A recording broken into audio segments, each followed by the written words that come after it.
Assalamualaikum warahmatullahi wabarakatuh. Perkenalkan, nama saya Abimanyu Gama Ramadhani dari Rombel K3 Manajemen. Di sini saya akan mempresentasikan hasil analisis keuangan PT MERS Tbk. Untuk data isi di sini ada pendahuluan, kajian kinerja dan fundamental, struktur modal, kebijakan dividen, dan yang terakhir kesimpulan dan saran. PT MERS Tbk didirikan pada tahun 1970 sebagai bagian dari MERS Global asal Jerman dan mulai memproduksi obat secara lokal pada 1972. Pada 1981, perusahaan menjadi salah satu farmasi asing pertama yang mencatatkan saham di Indonesia.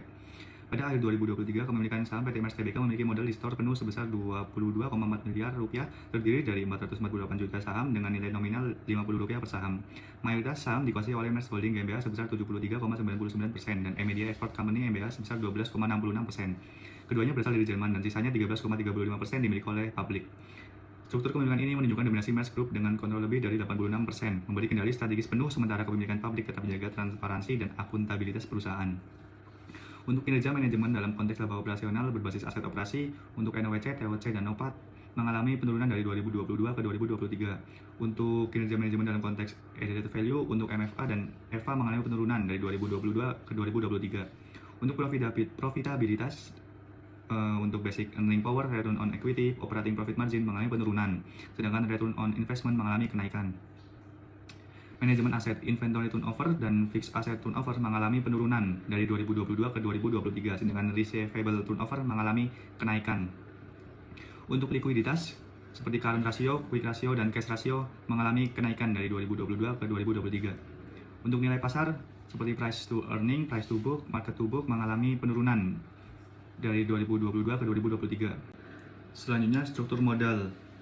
Untuk debt to capital mengalami penurunan dari 5,17% menjadi 4,43%. Hal ini mencerminkan penurunan proporsi utang jangka panjang dalam struktur modal, dan ini juga menunjukkan kecenderungan perusahaan untuk mengurangi ketergantungan pada pendanaan berbasis utang dan lebih mengandalkan ekuitas.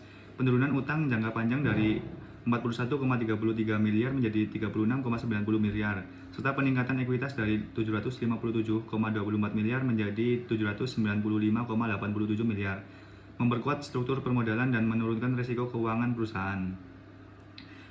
Pecking order teori paling sesuai menggambarkan kondisi keuangan merek karena perusahaan lebih mengandalkan dana internal dibandingkan utang atau penerbitan saham. Hal ini tercermin dari rendahnya debt to capital ratio dan peningkatan signifikan ekuitas. Kebijakan dividen di sini mengalami kenaikan dari 59,77% menjadi 80,42%. Dalam signaling teori, keputusan perusahaan untuk menaikkan dividen dianggap sebagai sinyal positif atas prospek keuangan yang baik. Kenaikan dividen payout ratio mencerminkan keyakinan manajemen terhadap keberlanjutan laba dan arus kas perusahaan. Selanjutnya, kesimpulan dan saran. Kesimpulan, kinerja manajerial PT MERS Tbk dalam konteks laba operasional menunjukkan kinerja operasional yang stabil meskipun terjadi penurunan kecil pada NOWC, TOC, dan NOPAT. PT MERS Tbk mencatat penurunan nilai tambah pada 2023 dibanding 2022 yang tercermin dari turunnya MFA serta EVA. Namun penurunan rugi EVA menunjukkan perbaikan efisiensi dalam menciptakan nilai ekonomi, meskipun perusahaan masih belum sepenuhnya mampu menutup biaya modalnya. Manajemen aset PT MERS Tbk selama periode 2022 hingga 2023 mencerminkan dinamika yang beragam. Penurunan rasio inventory turnover dan fixed asset turnover mengindikasikan perlunya peningkatan efisiensi dalam pengelolaan persediaan dan aset tetap. Sebaliknya, kenaikan tipis pada rasio receivable turnover mencerminkan perbaikan dalam pengelolaan piutang. Likuiditas PT MERS Tbk membaik secara signifikan pada 2023. Current ratio, quick ratio, dan cash ratio semuanya meningkat, mencerminkan kemampuan perusahaan yang lebih kuat dalam memenuhi kewajiban jangka pendek dan efisiensi pengelolaan aset lancar. Selanjutnya, nilai pasar saham PT MERS Tbk pada 2023 mengalami penurunan, tercermin dari turunnya rasio PE, PB, dan market to book. Meski begitu, saham masih diperdagangkan di atas nilai buku, menandakan kepercayaan investor tetap terjaga meski dengan ekspektasi yang lebih hati-hati.